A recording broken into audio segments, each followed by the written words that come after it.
It's a pleasure to be with you today. And Thank you very much, Reverend, for inviting me. You're more than welcome. We were supposed to have you actually last year, but we had you sent Dr. Isaac instead. Adami, yes. And yes. Dr. Akwatu Kinte as well. So we had a wonderful seminar with their knowledge imparting to us in how we are to address the concerns we have.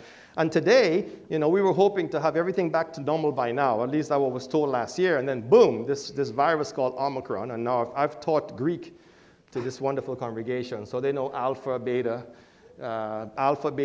delta, gamma, and now we're in Omicron, maybe Mu is next, and we talked about this, alpha and omega, the beginning and the end. If we get to omega, that's the end. Jesus has come and healed us all. See, y'all aren't excited about that. That's real stuff. They're using the Greek alphabet, but we know what it means in the Revelation story in chapters 1 when Jesus says, I am the alpha and the omega, and we thank God we're relying on him. Now, Dr. Upton Allen is a man of faith. So before I ask any questions per se, help us understand where we are today in reference to the virus, Omicron, and the vaccines and the boost. No, I mean, thank you very much again, for inviting me to be with you today. It's a challenge in the sense that 6 months ago, we thought we had seen a light at the end of the tunnel, but it appears that the tunnel is a bit longer than we had thought. And so came this Omicron variant, which created some challenges. And there's some good things and there's some bad things about the Omicron. What we've seen is that the Omicron variant is easily transmitted. That's not so good. But at the same time, data first observed in South Africa and now replicated around the world shows that overall it is associated with less mild disease, with more mild disease. So less severe disease. And so more easily transmitted, less severe disease, and not just be vaccinated with 1 or 2 doses, but to move to the next level of being boosted. And so there are several different layers of prevention that we need to bear in mind as we try to tackle this Omicron variant. Well, the report just came out yesterday that the first and second doses is not as effective with Omicron specifically because the boost is showing us 90% much more effective than 55 where it would have been if it was only 2 boosts. Am I correct? That's correct. And so that's really good news. And I know people often say, well, you told us we only needed 2 doses, and now you're telling us 3 and maybe 4. And what you're really seeing is research play out in real time. When you get vaccinated against hepatitis B, for example, you don't get 1 dose. Thank you. You get several doses. And the way that researchers arrived at the appropriateness of several doses, like 2 or 3, it is as a result of research done over several years. But with the COVID vaccines, you're seeing that play out in real time, where the hope was that, well, you could take care of business with 2 doses, but that doesn't seem to be the case for Omicron. It works for the earlier variants, but not Omicron. But for Omicron, you need 3. Mm-hmm. Then comes the question, well, will there be a 4th, the necessity for a 4th? And the answer is yes for some people with weakened immune systems, like certain types of cancer patients, transplant patients, for example, organ transplants, among others. But it's unclear the extent to which the general public will need a 4th. We're not so sure just yet. The data are still coming in. And we're still not sure whether or not we will need yearly boosters moving forward.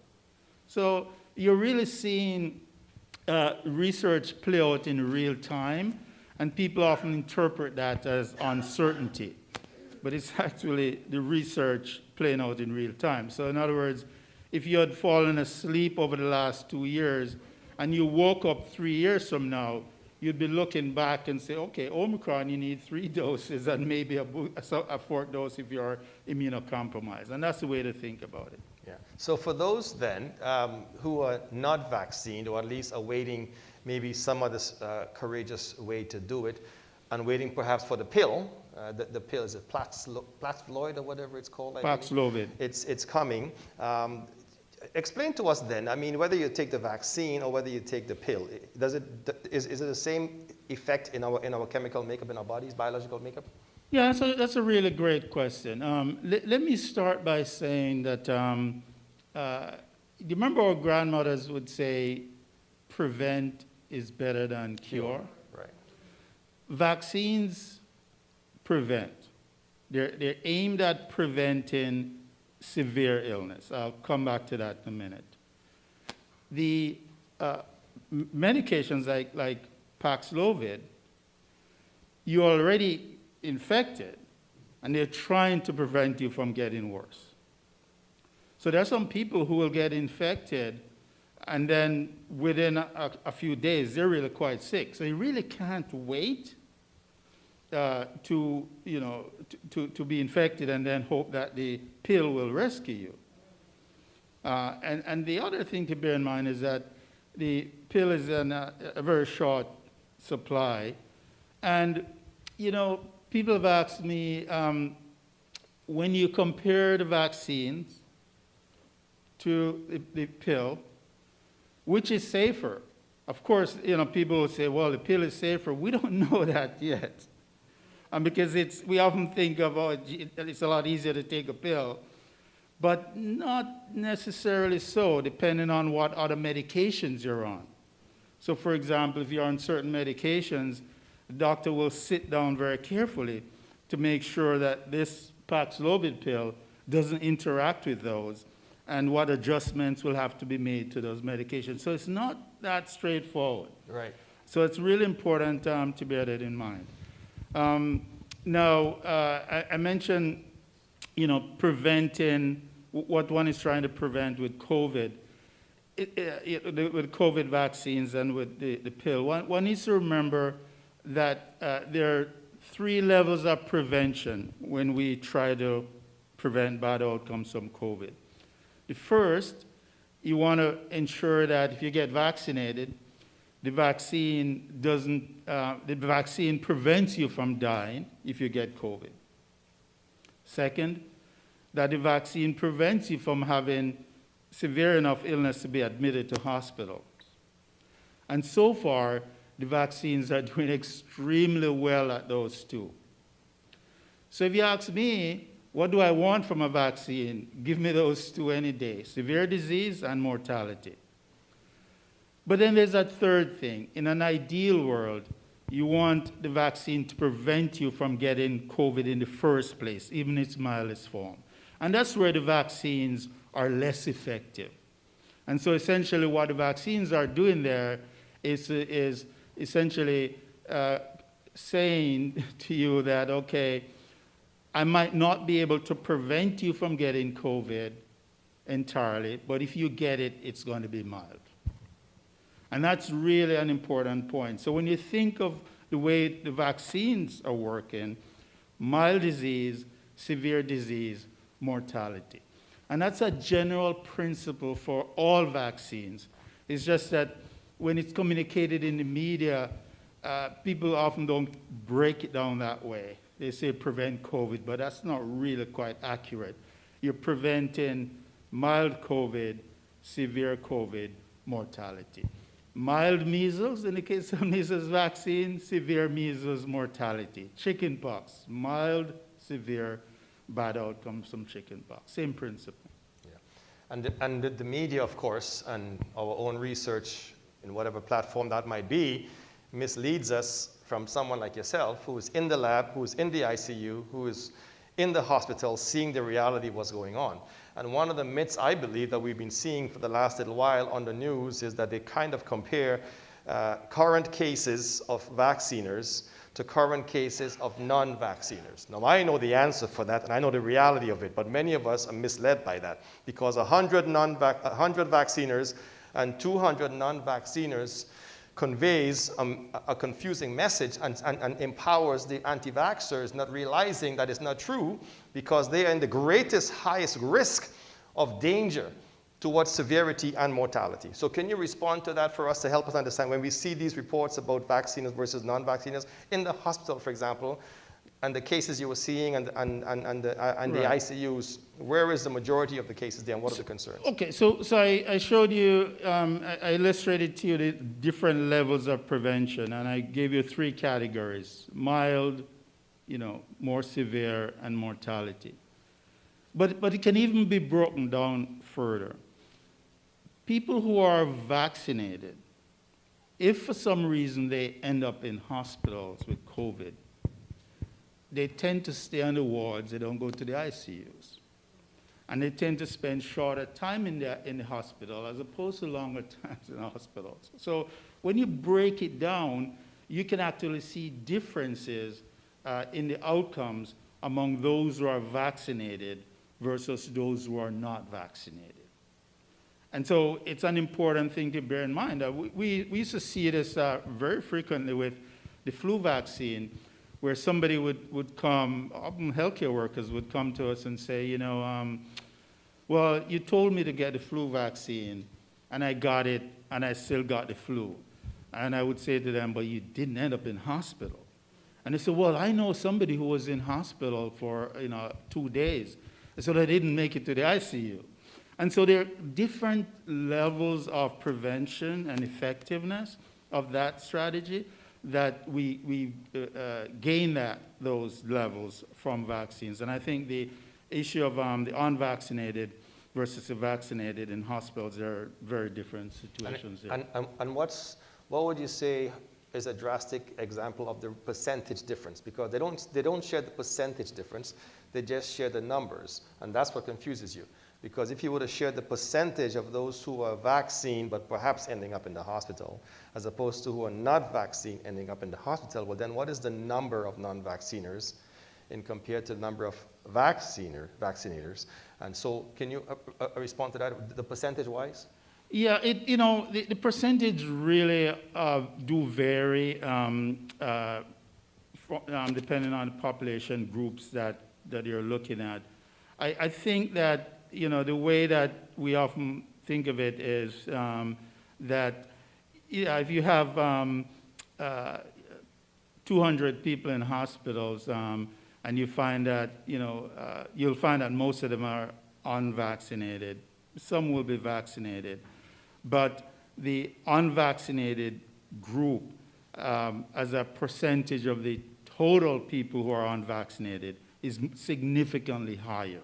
Much, much higher than the group that is vaccinated. So day versus night differences in that regard. So I think the key point, rather than the specific numbers, is more to focus on the fact that you can still be ending up in hospital if you're vaccinated, but chances are you'll make it out.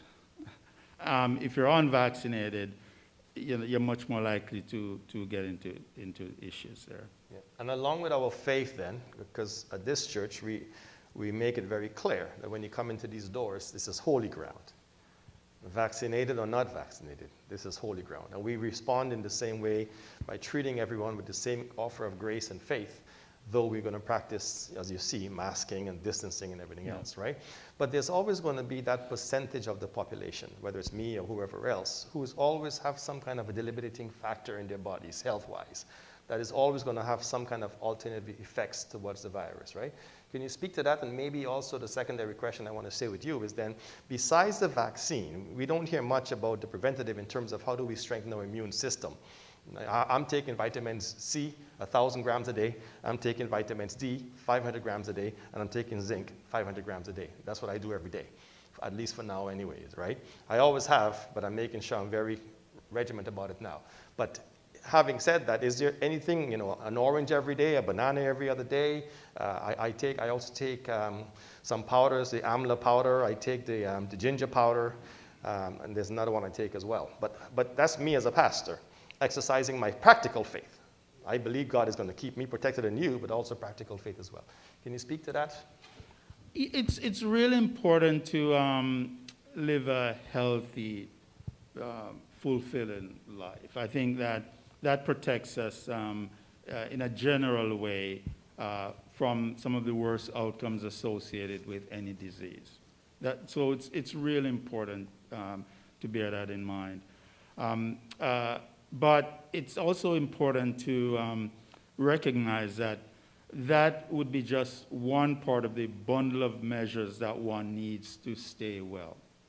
And so, taking your multivitamins, exercise, if you could lose some pounds, that would be good. Even if you can't, you get the exercise. You're talking about me? That's all, very, very important. Control the blood pressure, control the diabetes, the weight, as I mentioned, because all of those have been associated with more severe outcomes from COVID.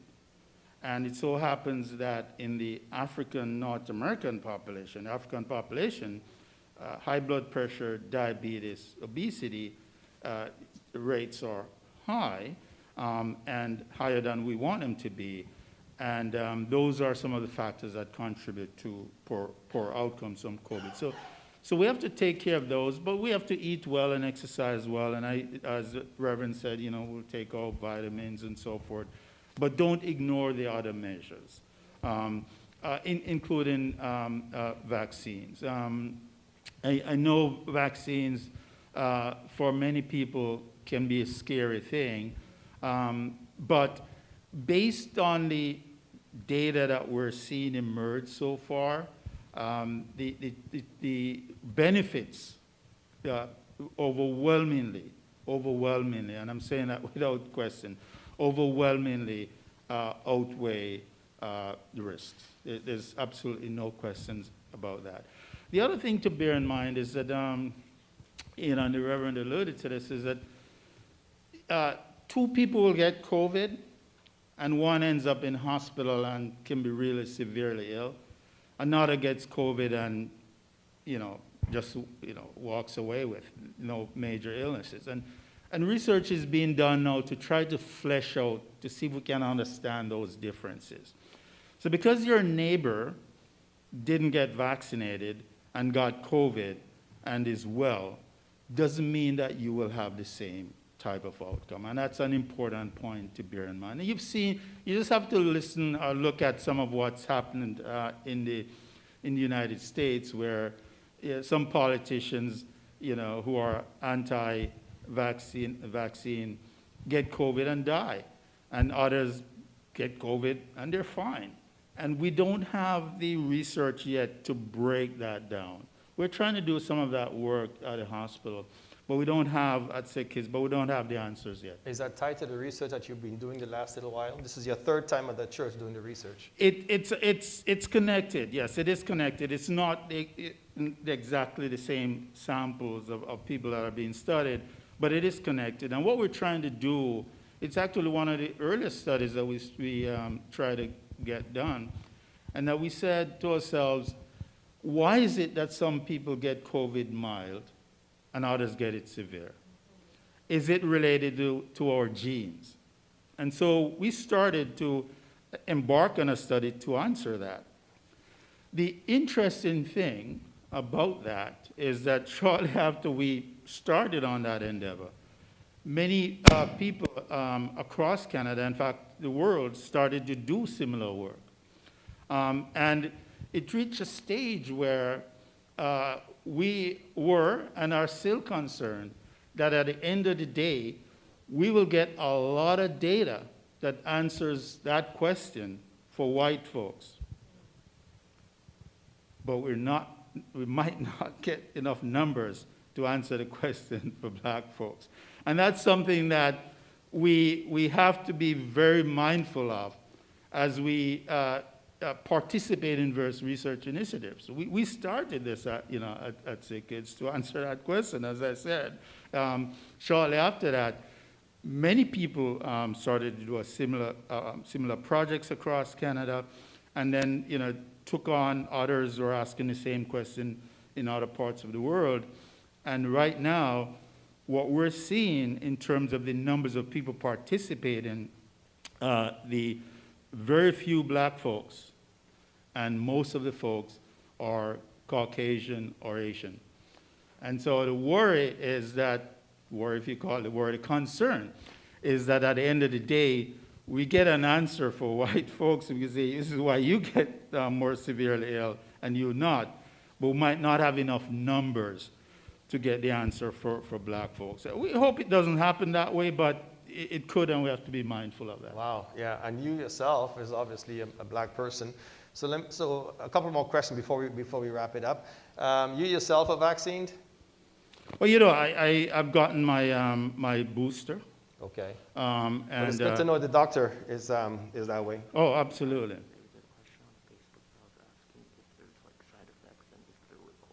Okay. So yeah, I got my booster, and I was very pleased to get the booster. But I can I share it with you. I hope my son doesn't mind me saying it. So he got his 2 doses, and he signed up for a booster before boosters were approved, and they booked him for the booster. Somehow the system allowed him to get in. That's like me. By chance, right? That happened to you too. So the website just allowed him to get him. He goes, he gets vaccinated. He's so careful. This is a guy who I always say, he looks left, right, left again when he's crossing a one-way street.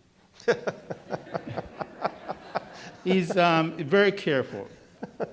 On the way from the vaccine clinic, he gets a ride with a friend.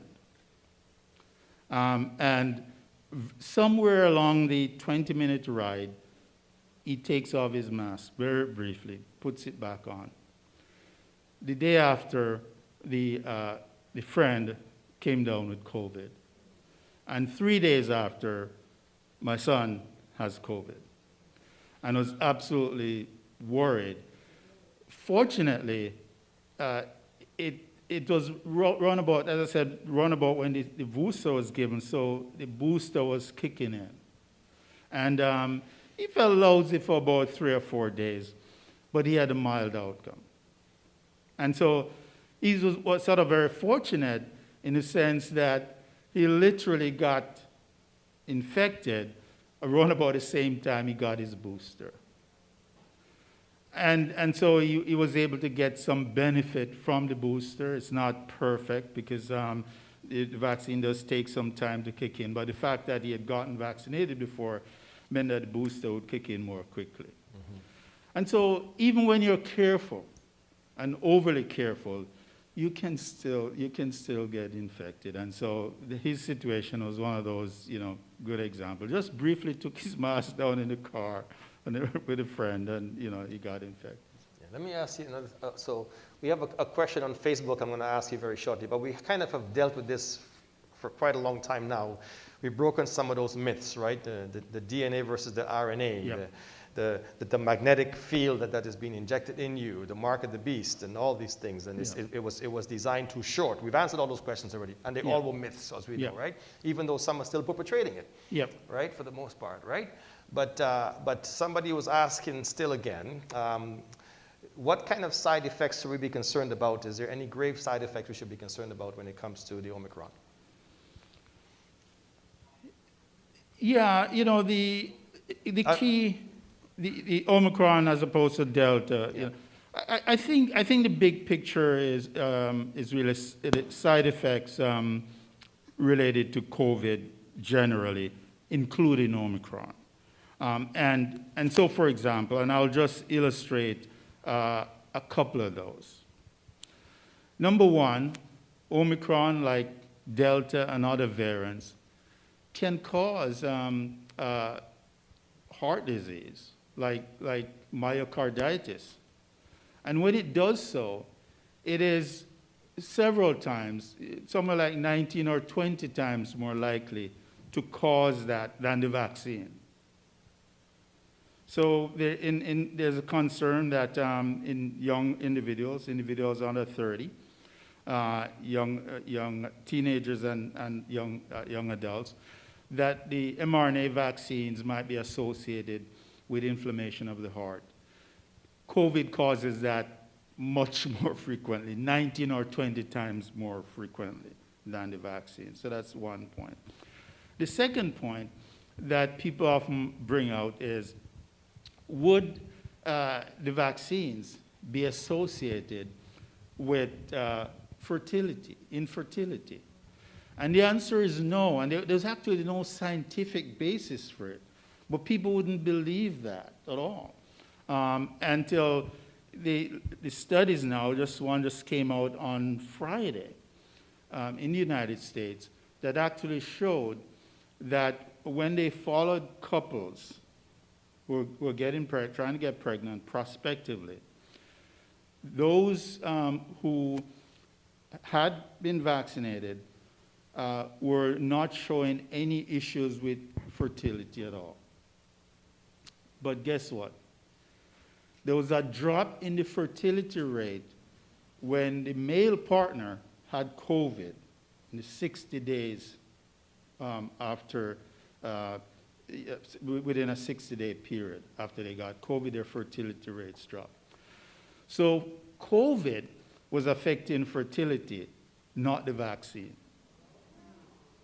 And that just came out on Friday, so it's not yet fully out in the public, but COVID was affecting fertility rates among the men for a period of about 60 days, not the vaccine at all. Mm-hmm. So that's a really important point to bear in mind. All right. So it all speaks to the importance of getting vaccinated. The other point, Reverend, that people often ask, well, will these vaccines cause long-term side effects? What about a year from now, 5 years from now, or even more? It's a natural question to ask. But the way that vaccines work is that the side effects that you see result from an interaction between the vaccine antigen, the part that wakes up your immune system, and your immune system. And that interaction is short. It's really short. And the side effects that you see tend to be seen within minutes, hours, days, weeks, rarely months, and certainly not years, because of that short interaction. So for example, the mRNA in the mRNA vaccine stays around in your body. I don't know if you want to guess. Does anyone want to guess how long that stays around in your body? Anyone want to guess? 3 months. 1 year, 3 months? Probably around 10 to 5 months. 3 days. Hello. 3 days. And most of it's gone within 24 to 48 hours. It's really, really short. And it literally, the way that I explain it is that the mRNA is like the FedEx guy who turns up to your doorstep and delivers a message and is gone. And your immune system is left with the message. And then, the message self-destructs literally within a short period of time. And so the message creates this spike protein that our body, you've heard about the spike protein. Right. Our bodies make antibodies to the spike protein. So how long do you think the spike protein stays around? It's okay. It's okay. Don't know. Okay, a little bit longer. And it's like other proteins that we eat. When we have our nice steak, the protein doesn't stay around for years. We'd be in trouble if it does that. It breaks down And so about 2 weeks, it's been estimated as a maximum, that the message that is delivered, the mRNA is within 72 hours, the spike protein that is created from that message, 2 weeks. And so it's, maybe we, on the medical, from the medical side of things, Reverend, maybe we haven't done the best job in communicating that. And people are thinking that, well, I get this vaccine and it's still working in my system 6 months, a year. That's not the case. It really is that the FedEx guy, message delivered, gone. You're left with a message for a little bit, and then, And then you got to do something with the you message. got to do something with and the body responds accordingly, right? Yeah. And again, breaking all the myths that are there, it's still a challenge for some people, right? Because it also becomes a moral and a spiritual attribute as well to how the vaccines and the concerns that will raise around that. So hopefully it's an enlightenment for all of us, okay? And we appreciate, I love the fact that, because you raised the point very well, maybe the medical field didn't do a very good job in enlightening the larger community, but that's the reason why this church and this pastor got involved with Humber College, Sick Kids, St. Michael's, Sunnybrook, Jamaican Association, involved with the clinics, get to learn, get to talk, and become friends with the horse's mouth. So when I preached on a Sunday, I wasn't preaching from fake news. When I gave you facts, I wasn't giving you fake. How many times have I called you personally just to answer a question for somebody? Many times I get text messages and emails from the reverend. So. Because when somebody asks me, I want to make sure it's the right answer, because the medical field is doing their job. They are doing the research. It just isn't communicated through the media, because the media has a story to tell. Yeah. That story is to let us live in fear. But oh, God has not given us a spirit of fear, but of power and of love and of a sound mind. Amen. That's what Timothy tells us, right? And you've got to walk in that great faith, folks. Don't listen to the myth. For example, mRNA is not the same as DNA. And that's one of the myths as well. Oh, it's going to change your whole biological makeup and all those factors. Seek the right answers. Seek the right consultation. All right? And do the research with the right people. And I believe God will direct you in the right path. Amen? So we appreciate your time, Dr. Upton. No, thank you. It's a pleasure to be here. I think anytime, please, continue to do the great work. We are in great relationship with the people at B, so we appreciate, and even with the scientists, with Dr. Kwatu Kinti as well. So we have the scientists and the doctors with us. So we appreciate his time. And today, there's a research after service. All right, and if you want to go to the research after service, you're more than welcome to. His staff is going to be here. They're going to have all the PPEs, all the guidelines. They have a Toronto-wide schedule that's going to be coming in based on the schedule, but we will also get preference as well if you want to be a part. Many of you have taken part in that. That's right. But if you haven't, please go down. They'll question you, all right? They'll inquire about your vaccine status. They'll take a sample of your blood. It's all part of the federal government's research project that Dr. Allen has instituted. And from that, they're going to actually give a report as to the pros and the cons and the benefits to taking the vaccine on a basis. So, thank you. My good friend. Thank you. Thank you again, and God bless you. Thank you. Amen. Thank you.